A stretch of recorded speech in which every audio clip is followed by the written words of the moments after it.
Hey, you're listening to the Riverdale podcast. This is episode number 96. My name is Jonathan. Welcome to lovely Riverdale, USA.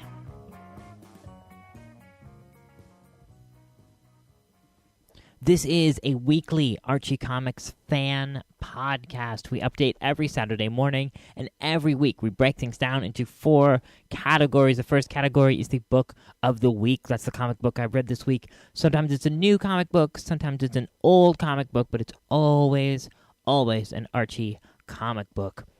We move then to the news of the week. That's what happened in the world of Archie in the week since our last podcast. Then onto new releases. That's what came out this past Wednesday. Will be coming up this coming Wednesday from Archie. And we're going to wrap up today looking back at the year that was in Betty and Veronica. Last week we talked about the Archie title, and it's run through 2013. This week we're going to look at Betty and Veronica. That's what the show looks like. Welcome to the new year. Welcome to 2014. Let's get rolling. Let's get on with the book of the week.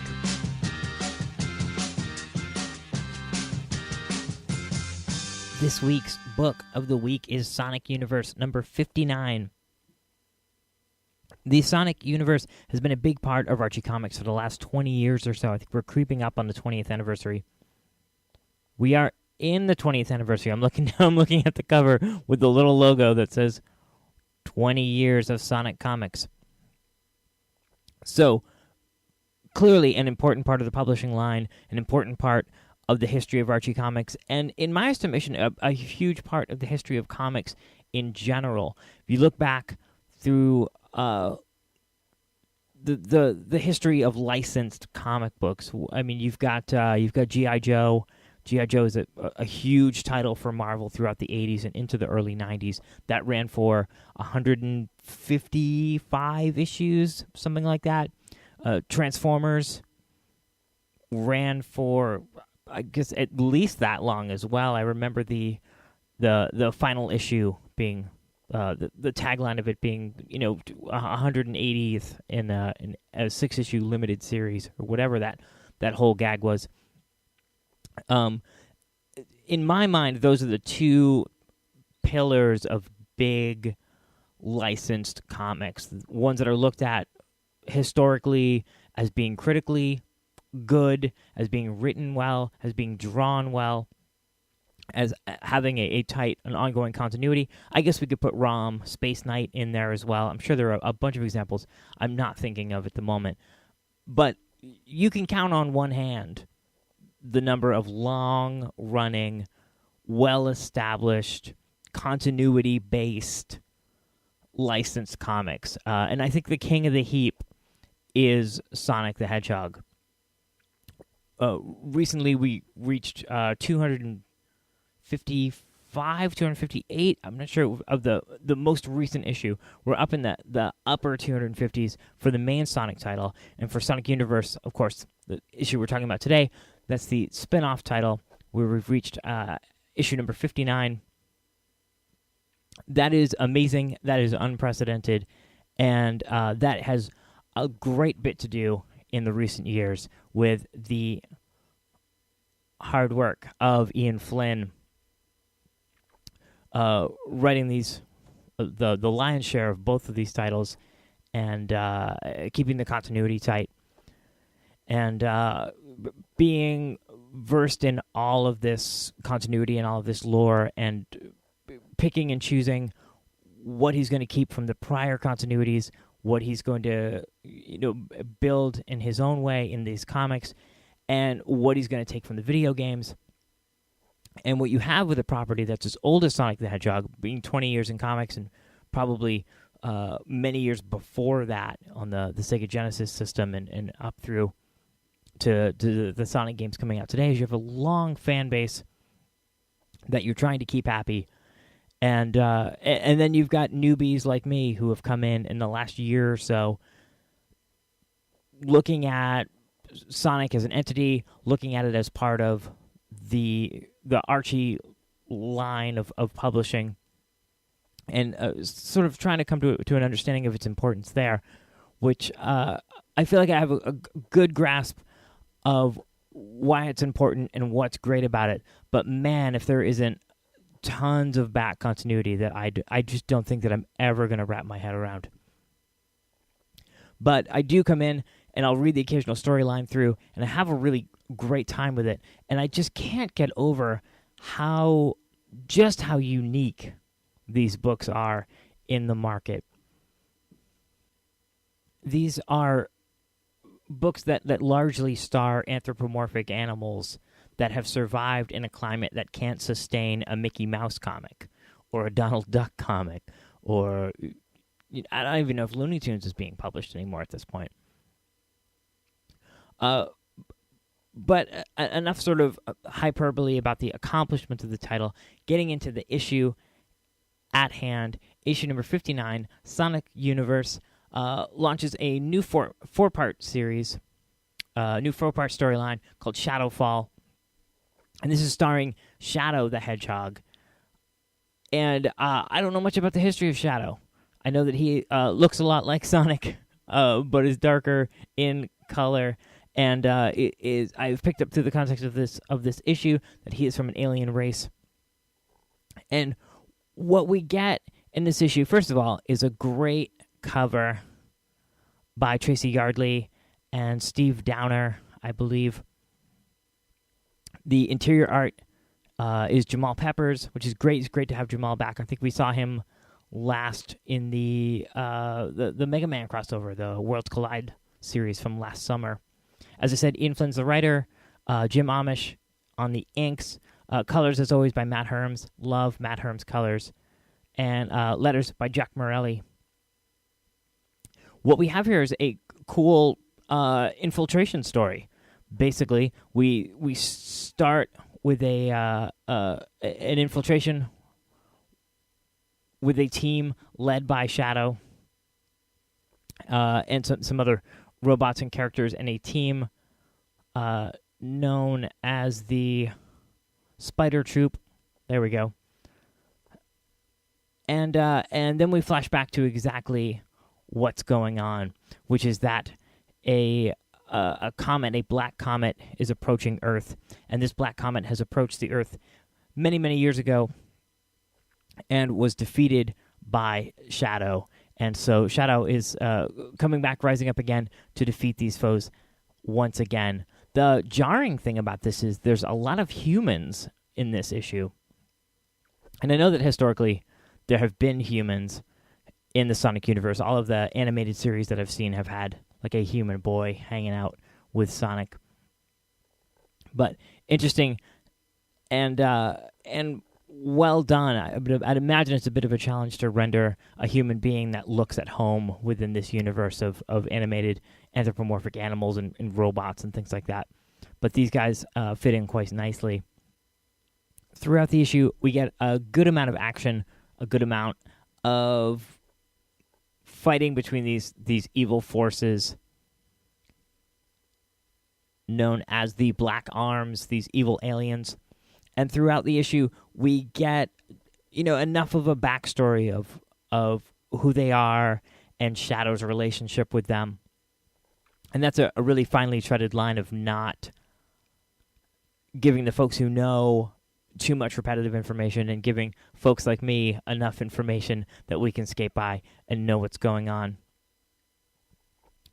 And one thing I think Ian Flynn does really well is puts a little bit, writes in a little bit of an altercation between the troops that Shadow is leading. There's a little bit of resentment that these soldiers are being led by this tiny hedgehog, which I'd imagine would be an issue to someone who is not accustomed to taking orders from a small anthropomorphic hedgehog. But we get some cool battle scenes, and we end the issue with a nice big splash page of an emerging villain who I assume is going to be the villain of this four-part series. Someone who looks a lot like Shadow himself. And I imagine we'll get the story about what's going on with that in the next issue. Always a good time. Always, as I said, a good balance of action and a good balance of story. And reading this stuff, it's like it's like eating a bag of chips. It's just it's easy and it's fun and it's crunchy and just good pop art, good Matt Herm's coloring. It's like a Saturday morning cartoon. It just flies right by, and a lot of eye candy and a lot of good fighting and a lot of good story. That is all I got to say about the book of the week, Sonic Universe number 59.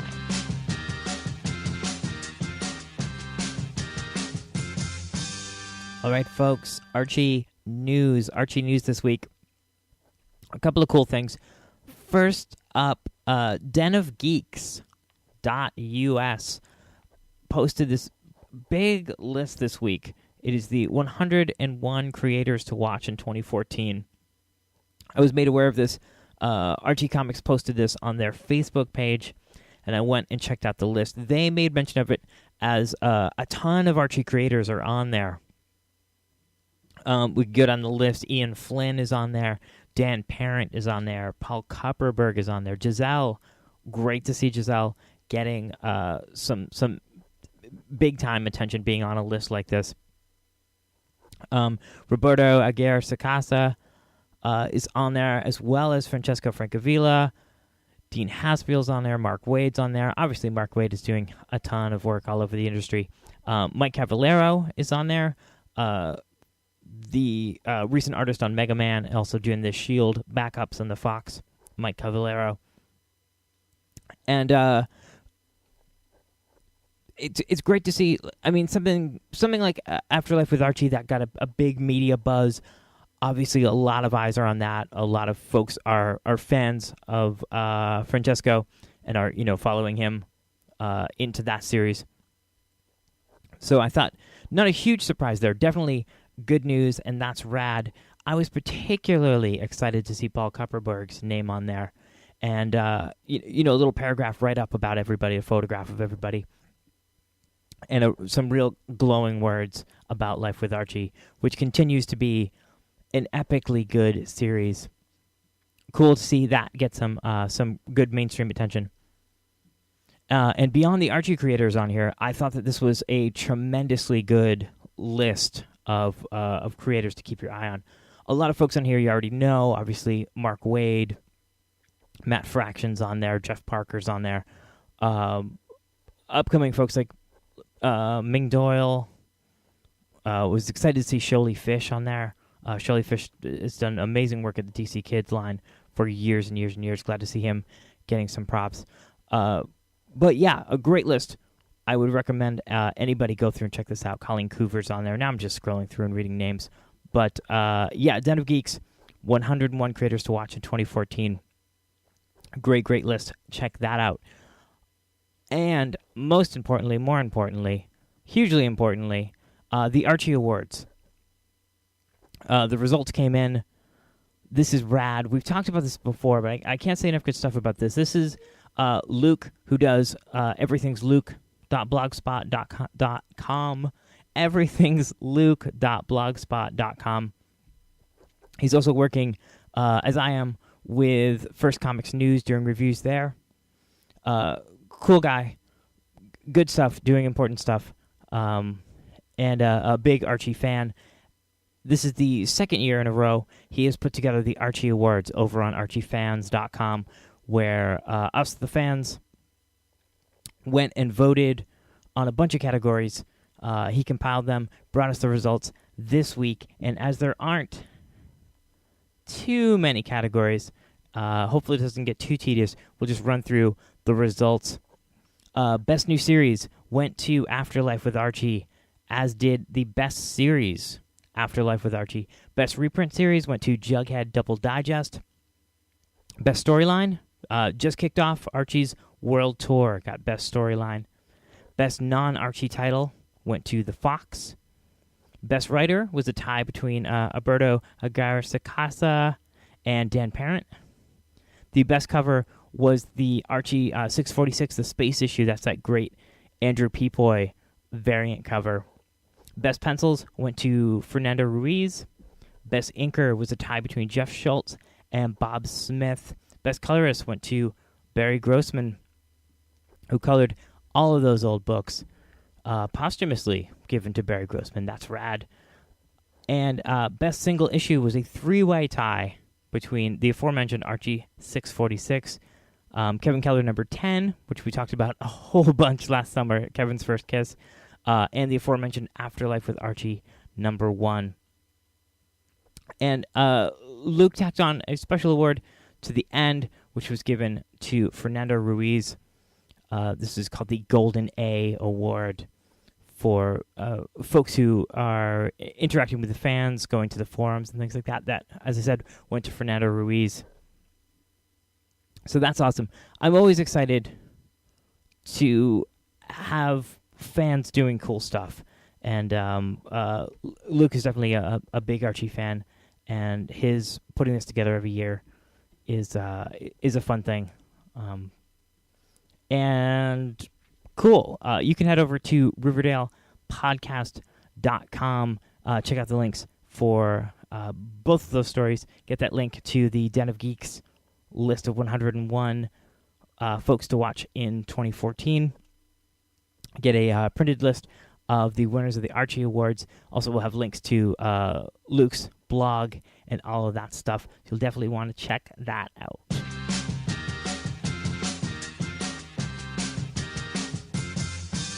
All right, new releases for this past Tuesday, actually. Early books this week due to the New Year's Day holiday. These came out on December the 31st. We got the second printing of Afterlife with Archie number 2 for $2.99. Keep an eye out for that if you missed that first printing. Also this week, we got Betty and Veronica Double Digest number 219 for $3.99. Betty and Veronica Friends Double Digest number 237 for $5.99.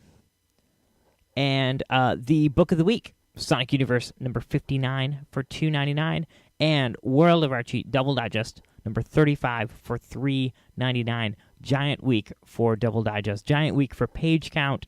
Moving to next week, giant week for new stories, new stuff.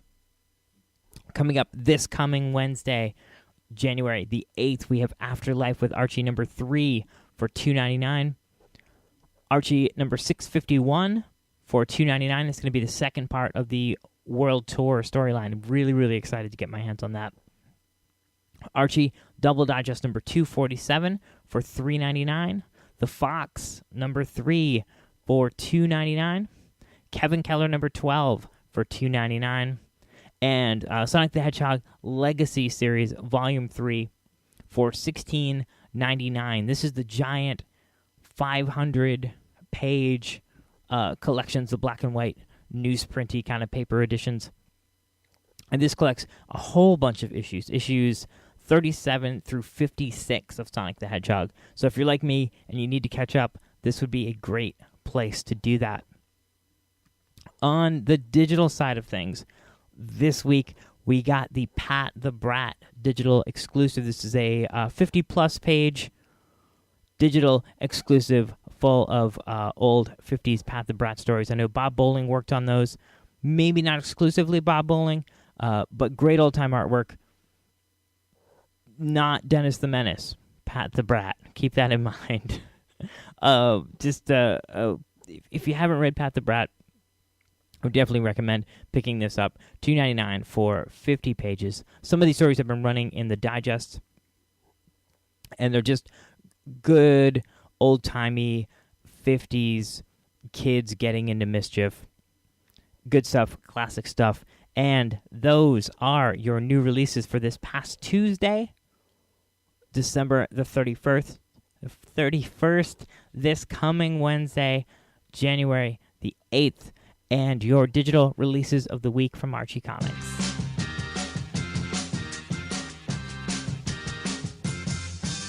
Finally, today, as I said at the top of the show, I'm going to go through and just do a quick rundown of this past year with the Betty and Veronica title. Last week, we talked about the Archie title, and going back and looking at the year sort of in aggregate, different patterns sort of emerged. I definitely had a different impression of what the year in Archie Comics was like than I did. I had a different impression before I went through and looked at them all together than I did afterwards. So I wanted to go through and talk about Betty and Veronica. The first issue we got in 2013 was February 2013, as Betty and Veronica is a bi-monthly title. We get those every other month. February 2013, we got Betty and Veronica number 263.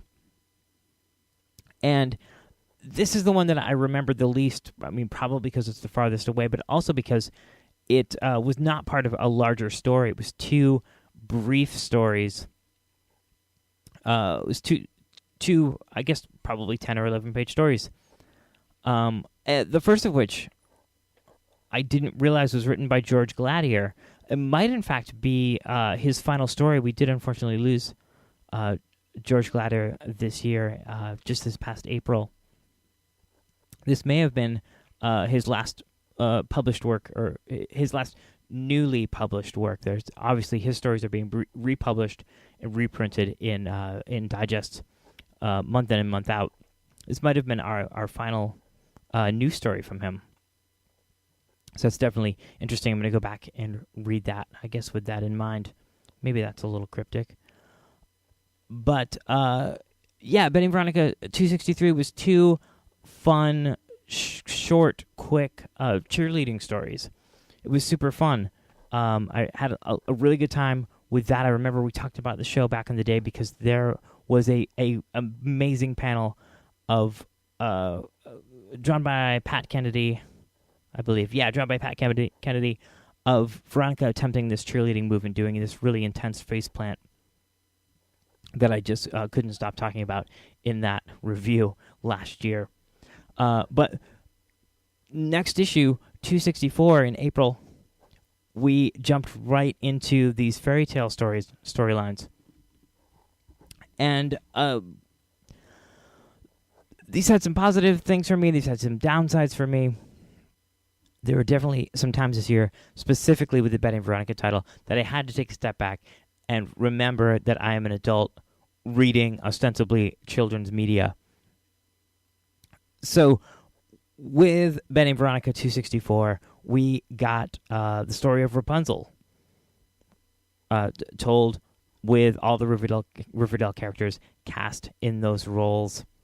With 265, we got Betty and the Beast. I thought Betty and the Beast was pretty great. I liked bringing in that Disney element of all of the dishes, and all of the dishes were different Riverdale characters. Kevin and Jughead and folks are in there. I really liked that. 266 was the Snow White and the Seven Dwarfs. 267, we got the Little Mermaid storyline.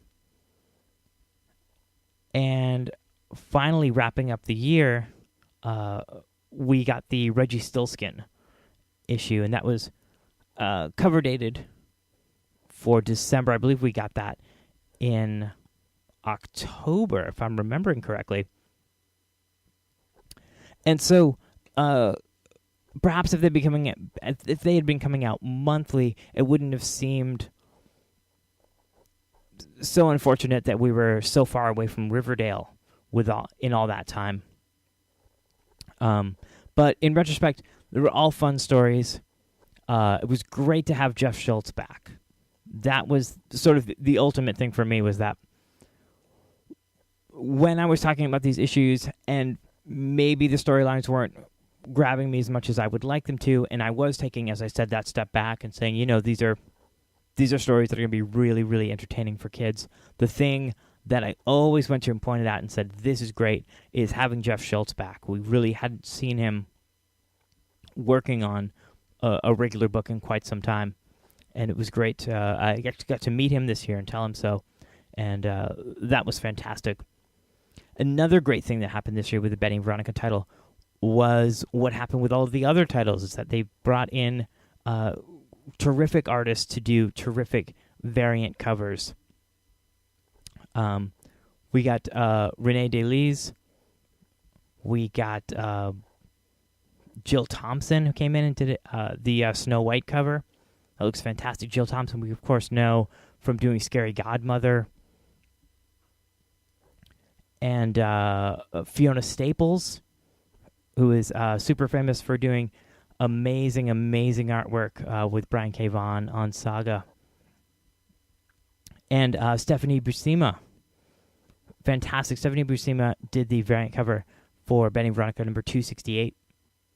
I'm a real fan of Stephanie Buscema. I've seen her stuff in Marvel Comics, of all places. I think she did some stories for maybe the Strange Tales or annuals, or her artwork has popped up within Marvel Comics a few times. She is, of course, part of the Buscema family.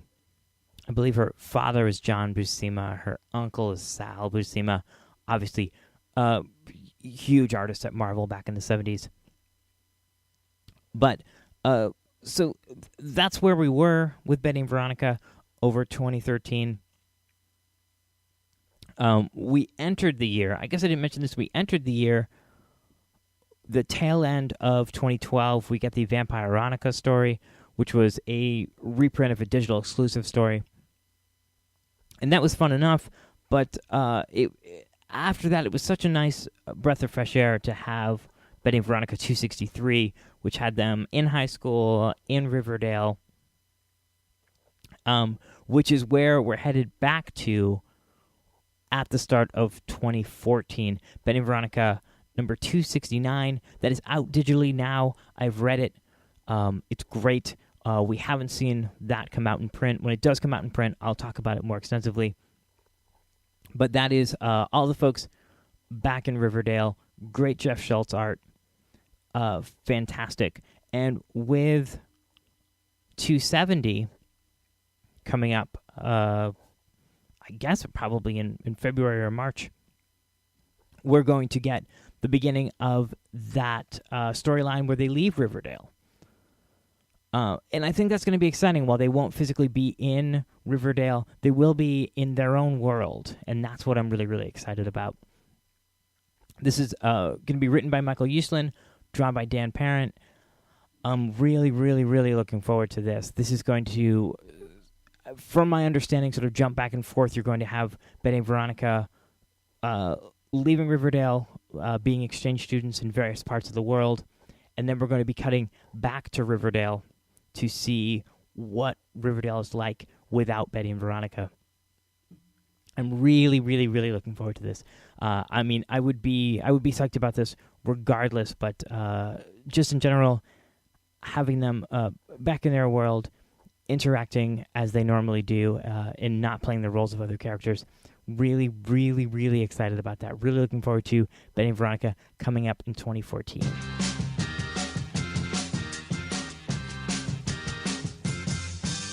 All right, I've said it before, and I'll say it again. The best way to support the show is to listen every week. The best way to support the show is to listen and tell your friends who are into Archie comics, and build that base of listeners, and really get people excited about Archie comics and excited about listening to the show every week. I'm excited that you are excited. If you want to take another big step and support the show financially, you can head over to RiverdalePodcast.com. There you can find a donate button. You can click that button and through PayPal, donate any dollar amount that you'd like. Anyone who does that, super appreciated. You can also head over to RiverdalePodcast.com and click on that link for TFA, Things from Another World. It's a great online comic shop. You get all of your Archie comics at great discounted prices, all of your collected editions, all of those great Dark Horse Archie archives. Get them there at a discounted rate. And anything you purchase after clicking that link on RiverdalePodcast.com and going to the store proper, a percentage of what you spend will be kicked back to us for sending you there. So head to RiverdalePodcast.com, click that link for Things from Another World, get all of not only your favorite Archie comics, but DC, Marvel, Dark Horse, Image. If you want it, they've got it at Things from Another World at discounted prices. Head over there and check it out. Thanks.